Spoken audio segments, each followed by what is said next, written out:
Hello fellow recipe decoders, welcome to this video where we're just going to be taking a look at some ramen packets and how to make them a little bit better. So obviously most people should already understand that this stuff isn't the healthiest meal choice out there. However, if you're a college student or someone trying to save money on their food bill, then this food guide may be worth listening to. So I have some packets of ramen here, and for this video we'll be ignoring the ingredients and instead focus more on the nutrition facts. More importantly, take a look at the sodium levels. They all have relatively high levels of your daily sodium intake. Furthermore, have you ever had one of these and then felt hungry again after about 1 to 2 hours? That's simply because these ramen packs are just not very fulfilling at all. They also have very low amounts of fiber. So not only do you feel hungry faster after eating one of these, you also increase your chances of high blood pressure and hypertension because of the high sodium intake levels. So it makes sense that some people may want to consume more than one of these every couple of hours.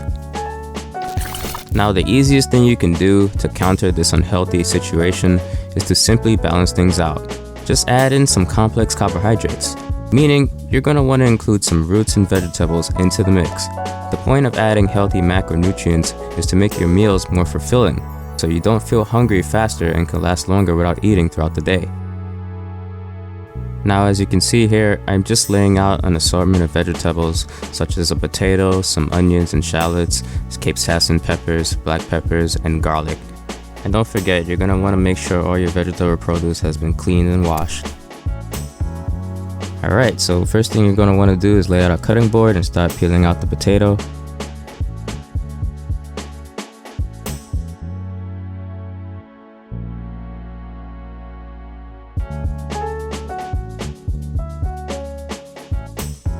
And after you've got your potato nice and peeled, you're going to want to grab your knife and start chopping it into sections.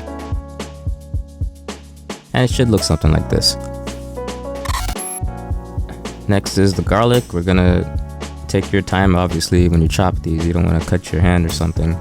But just you want to make a forward motion with your knife and push down as you're cutting it. As you can see here, I just use my right hand to slide the knife forward and push down as I do it. And then use your left hand and hold the top of the knife and start pushing down to mince the garlic up. But then transfer it over to a bowl.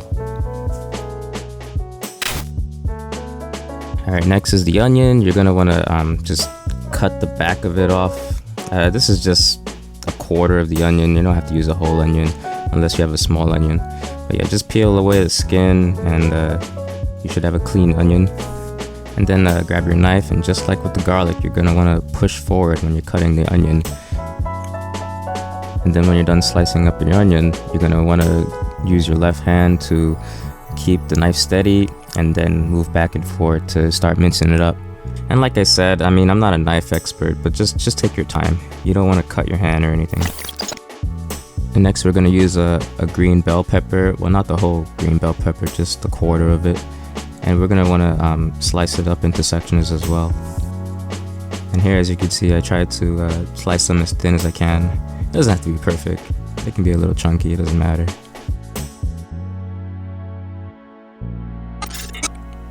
And next I'm adding in what's known as pimento peppers, or Trinidadian pimento peppers. These are a type of chili pepper. They're not very hot though. They're actually closely, I want to say mild, like the green bell pepper. But they do have a very good flavor and taste. But they, like I said, they're not spicy or hot like regular habanero peppers. And as you can see there, I kind of just took the seeds out of one of them. You don't have to do this, like I said, they're not really hot, but I just wanted to demonstrate how to remove the seeds from one of these peppers if you don't like the seeds. But I left the seeds in the other one because it doesn't matter to me. The seeds are very nutritious and supposedly full of vitamin C and all that good stuff. So yeah, I'm just chopping it up and then mincing it and then moving it into a little dish right there.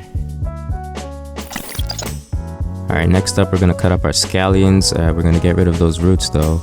We're not going to eat that. These are also known as green onions, I believe. But yeah, we're just going to slice them up into tiny little sections like so. But we're not going to mince them. And once you've got them all sliced up, just transfer them over to a bowl or a little dish and set them aside.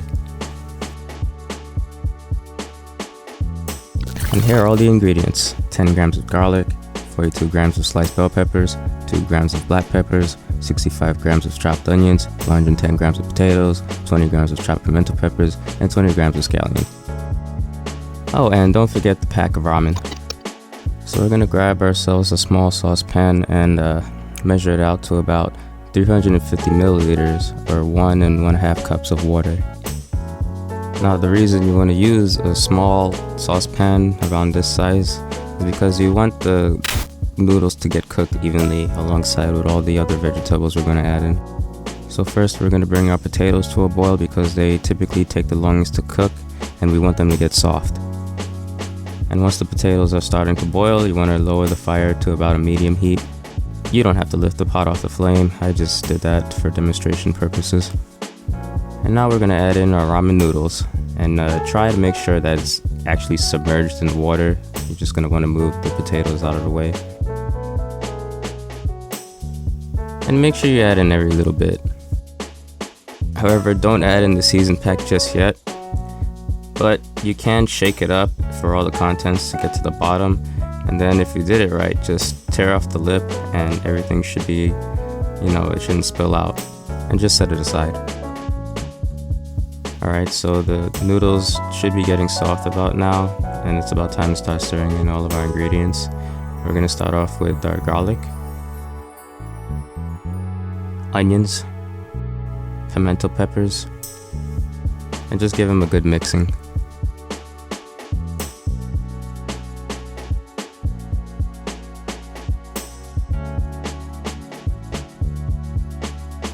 The water may boil down, especially if you take a little bit too long, so it doesn't hurt to add a little more back in to level it out.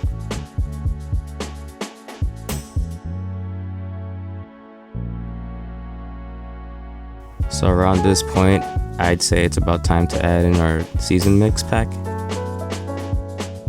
and just stir it around evenly as possible.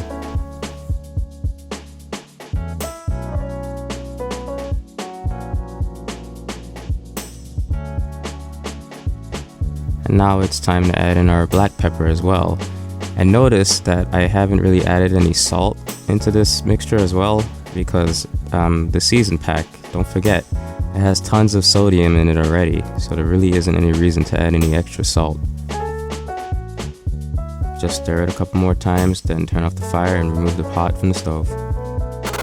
Then just grab yourself a bowl, add in our soup mix, gently, try not to spill anything.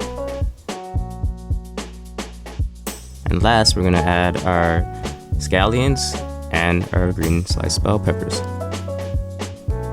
And that's it. I mean, it's not your traditional, authentic ramen noodles, but it's close enough. And like I said, you just want to balance it out and make it a tad bit more nutritious than it already is. And check this out. Yep, that's the potato. If you had boiled it right, then it should be soft enough to just cut with your spoon. And honestly, don't make it just one way. You can try different ways and experiment. Here, instead of potatoes, I believe I just used some broccoli and pretty much got the same results. And then I topped it off with some scallions and some sliced carrots.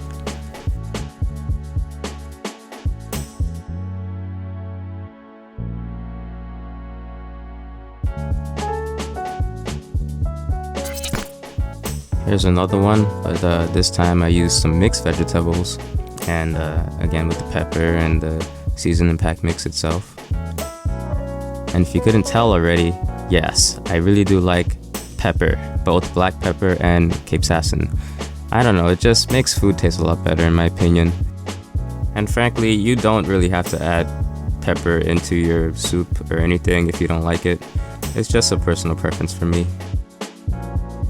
And here with the mixed vegetable soup, I topped it off with scallion, carrots, some sliced tomatoes, and a boiled sliced egg. And here's one more that's probably a bit more challenging, but the end results are basically the same. Just practice and you'll get better at it. So I've added in all my vegetables already, but now I'm gonna add in the soup pack mix and just give that a good stir. And of course, I gotta add in my black pepper as well. And now I'm gonna add in some soy sauce, but This is a very small amount of it, and also the soy sauce I use is very low in sodium, so you should be fine. Just use a small amount of it. And last, I just fried some pork cutlets that I sliced up and seasoned and left to marinate in the fridge for just a day. You generally want to fry these with a little bit of olive oil for about 3 to 5 minutes on each side.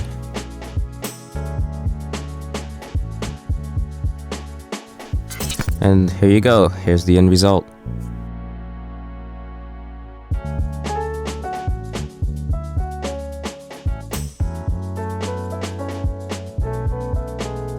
And in case you're wondering how I actually eat all these, since you haven't seen a single chopstick in the video, I use a fork, because they're just very easy to eat noodles with. I mean, I'm not trying to offend anybody here, it's just I'm very Western, and it's very easy to eat ramen noodles with a fork. So I apologize, so please just kind of go with it. I do keep the spoon for the soup though.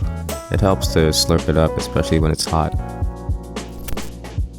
So that's pretty much it. Now you know how to make your ramen noodles just a little bit better. And that's all this video was about. I hope you've enjoyed it, and if you did, please leave a like. And if you want to see more videos like this, feel free to subscribe to my channel, because I will be posting more. So see you next time.